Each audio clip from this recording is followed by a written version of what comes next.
Yes, thanks, Matt. I'm Tremper Longman. I am presently Distinguished Scholar and Professor Emeritus at Westmont College, which basically means I'm retired from full-time teaching. I was the Robert H. Gundry Professor of Biblical Studies at Westmont for 20 years and taught about 20 years before that at Westminster Theological Seminary in Philadelphia.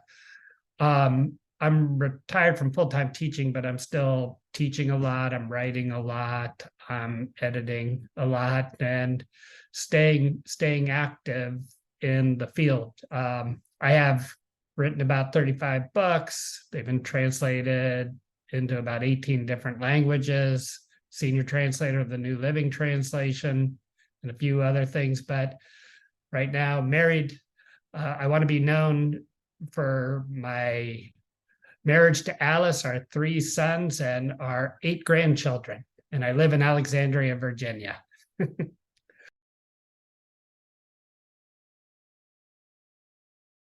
Thank you for that question. Well, I'll begin by saying that I think we start by reading the Old Testament on its own terms, without recourse to the New Testament. I think that we have to remember that the Old Testament books were written to contemporary audiences in a language, Hebrew, and in a way that the original readers understood. So we have to be mindful of reading Old Testament books as if we're the original audience, at least the best that we can, and not import a lot of information from the New Testament into the Old Testament. So I'm very concerned to preserve that idea before saying, as Christians, we then read the Old Testament in the light of the New Testament, and also recognizing that Jesus in Luke 24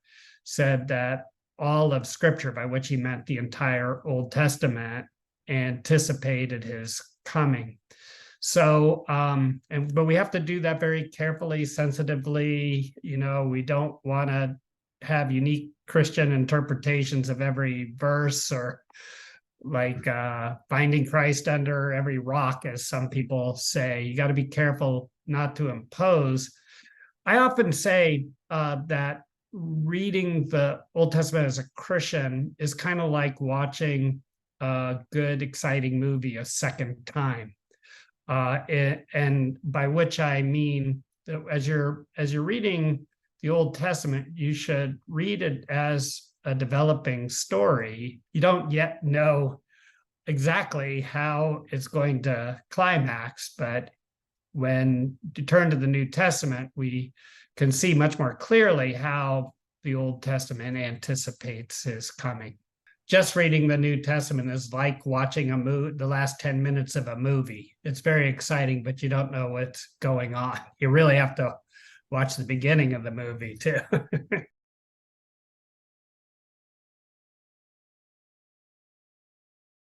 Christotélique interpretation is a term that's formed from, of course, Christ and telos.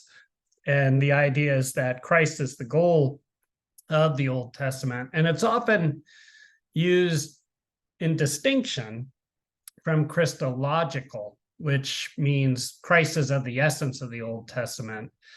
And so, I mean, you could see this difference displayed most radically with, say, Greg Beale on the Christological side, where he insists that all the anticipation of Christ was in some sense in the conscious intention of the Old Testament author.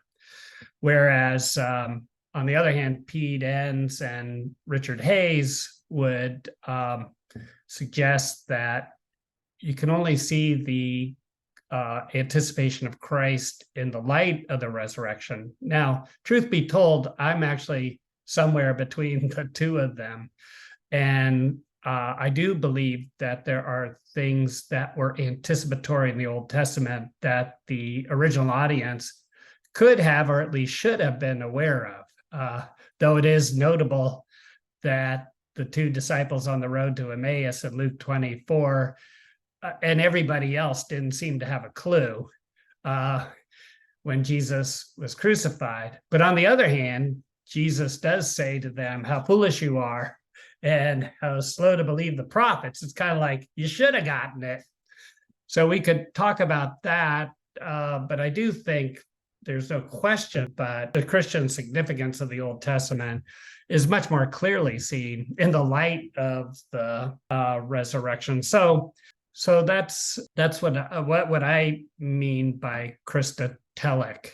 And I consider myself a christotélique interpreter, even though I do think that the Old Testament authors and audiences could have or should have understood, at least in very general terms, that what was coming.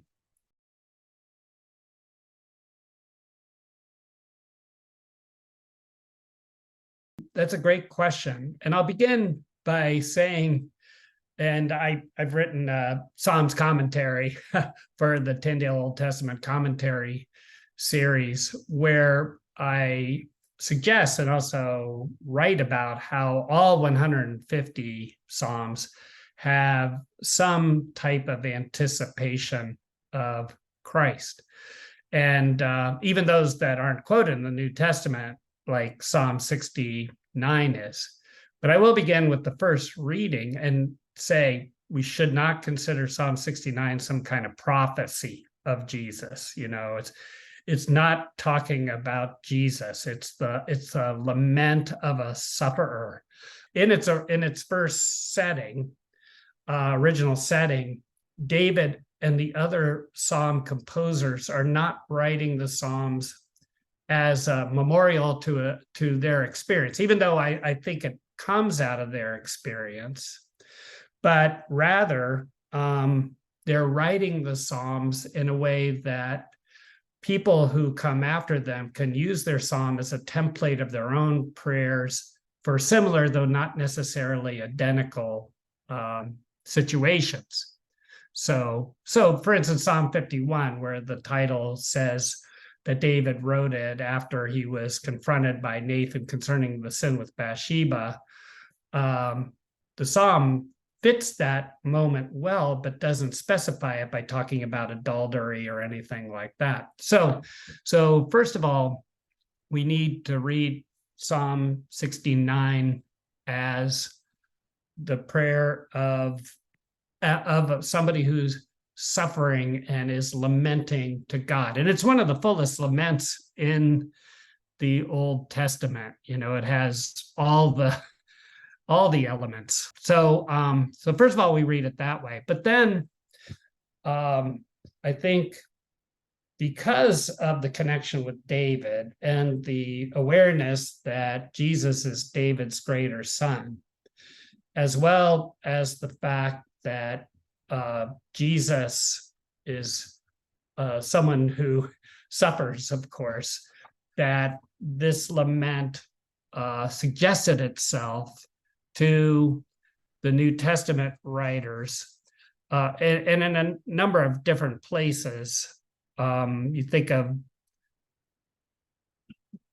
Jesus cleansing the temple, and he's quoted as saying, "Zeal for your house consumes me," like we find in Psalm 69, verse 9, or in John 15, verse 18, which says, "If the world hates you, keep in mind that it hated me first." And verse 4 of Psalm 69, the psalmist says, "They hated me without reason." And Paul saying in Romans 15, verse 3, or citing Psalm 69, verse 9 there, "The insults of those who insult you fall on me." But the most dramatic place, I think, where the gospel writers see a connection with Psalm 69 is as Jesus hanging on the cross, and they give him vinegar, and that makes you think of Psalm 69, verse 21, where the psalmist complains, "They put gall in my food and gave me vinegar for my thirst." Okay, and here we see an interesting contrast between the psalmist and Jesus. because the psalmist goes from there into this lengthy list of curses against his enemies, whereas Jesus says, Father, forgive them, for they know not what they do. So again, Psalm 69 is not a prophecy of Jesus, but the gospel writers and Paul, as they're looking back on the psalm in the light of Jesus, they see this interesting connection.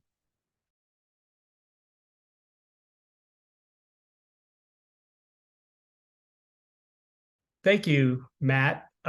Really appreciate your prayers. I think that my work might be helpful to people, and more especially glorify God as I continue to write and speak, at 71, and just pray that God would use me until I'm either not able to or dead. But I also ask for prayers for my family. As I say, I got 3 sons and 7 granddaughters and 1 grandson. And we live in Washington, D.C. area, Alexandria, Virginia, which is so we could be near them. So just pray for my family as well.